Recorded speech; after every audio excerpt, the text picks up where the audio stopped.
Hello friends, welcome back to my channel Angeline Creations. இன்னைக்கு நான் ரொம்பவே ஹெல்த்தியான டேஸ்டான பிரண்டை சட்னி எப்படி செய்யறதுங்கிறது தான் வீடியோல பார்க்க போறோம். எங்க அம்மா ஊர்ல இருந்து வந்திருந்தாங்க. அவங்க வரப்ப பிரண்டை வீட்டு செடியில இருந்து பறிச்சு எடுத்துட்டு வந்திருந்தாங்க. அதை எப்படி சட்னி பண்றதுன்னு அவங்களே நமக்கு செஞ்சு காட்டுறாங்க.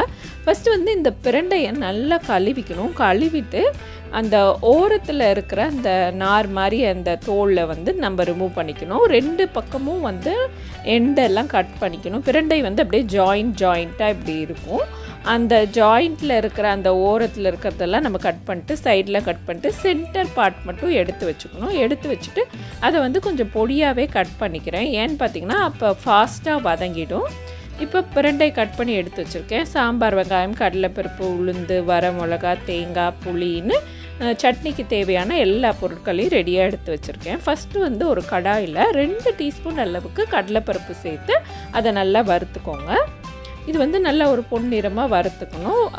இந்த மாதிரி வறுக்கிறப்பெல்லாம் தீ மீடியம் ஃப்ளேம்லேயே வச்சுக்கோங்க. அப்போ தான் கரெக்டாக வறுத்து எடுக்க முடியும். அடுத்து 2 டீஸ்பூன் உளுந்து போட்டு அதையும் வறுத்து எடுத்து வச்சுக்கோங்க. நல்லா உளுந்து மணம் வர அளவுக்கு வறுத்துக்கோங்க. அதுக்கப்புறம் வரமிளகா ஒரு 6 வரமிளகா மாதிரி சேர்த்துருக்கேன். நீங்கள் காரம் நிறைய வேணும்னா இன்னும் கூட சேர்த்துக்கலாம்.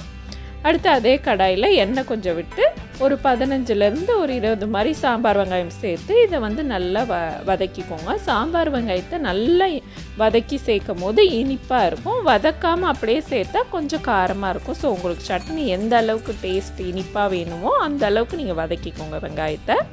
அடுத்து அதே கடாயில் அந்த எண்ணெயிலேயே நம்ம கட் பண்ணி வச்சுருந்த பிரண்டை ஃபுல்லாக போட்டு வதக்க ஆரம்பிக்கணும்.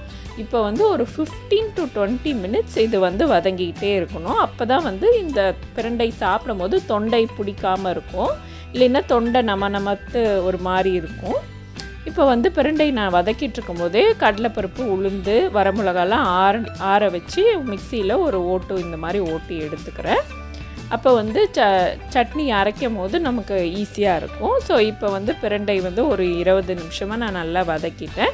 அதில் சட்னிக்கு தேவையான அளவு உப்பு சேர்த்துட்டு இன்னும் ஒரு 5 நிமிஷம் போல் இதை வதக்கிக்கிறேன். அப்போ தான் நல்லாயிருக்கும் சட்னி சாப்பிட்றதுக்கு டேஸ்ட்டாக இருக்கும்.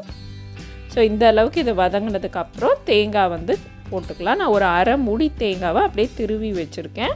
அந்த திருவல்ல நீங்கள் அப்படியே போட்டுக்கோங்க. சட்னி இன்னும் ஜாஸ்தியாக வேணும்னா தேங்காய் இன்னும் கொஞ்சம் எக்ஸ்ட்ரா சேர்த்துக்கோங்க. புளி நம்ம காரம் எவ்வளோ எடுக்கிறோமோ அதுக்கேற்ற புளி நீங்கள் வச்சுக்கணும். அப்போ தான் இந்த சட்னி காரமாகவும் புளிப்பாகவும் டேஸ்ட்டாகவும் இருக்கும். ஸோ புளி சேர்த்து ஜஸ்ட் ஒரு 2 நிமிஷம் கலர்னதுக்கப்புறம் நம்ம வதக்கி வச்சுருந்த சாம்பார் வெங்காயத்தையும் அந்த சூட்லேயே போட்டு ஒரு கலரி ஆஃப் பண்ணிக்கோங்க. ஆஃப் பண்ணிவிட்டு இதை நல்லா ஆற வச்சுட்டு மிக்ஸி ஜாரில் போட்டு ஏற்கனவே நம்ம கடலைப்பருப்பு, உளுந்து, வரமிளகாவெல்லாம் ஓட்டி வச்சுருந்தோம்ல அதே ஜாரில் அப்படியே போட்டு இதையும் சேர்த்து அரைச்சிக்கலாம். ரொம்ப நைஸாக அரைக்கக்கூடாது. கொஞ்சம் கோர்ஸாக அரைச்சிங்கன்னா சட்னி கரெக்டாக இருக்கும். சாப்பிட்றதுக்கும் நல்லாயிருக்கும். இந்த சட்னி இட்லி, தோசை எல்லாத்துக்குமே தொட்டுக்கிறதுக்கு சூப்பராக இருக்கும். சாப்பாட்டுக்கு கூட துவையல் மாதிரி சைடில் வச்சு சாப்பிட்லாம். ரொம்பவே டேஸ்ட்டாக இருக்கும். ஒரு சின்ன தாளிப்பு, கடுகு, கடலைப்பருப்பு, உளுந்து, கருவேப்பிலை கொடுத்து அவ்வளோதான் நீங்கள் சாப்பிட்லாம்.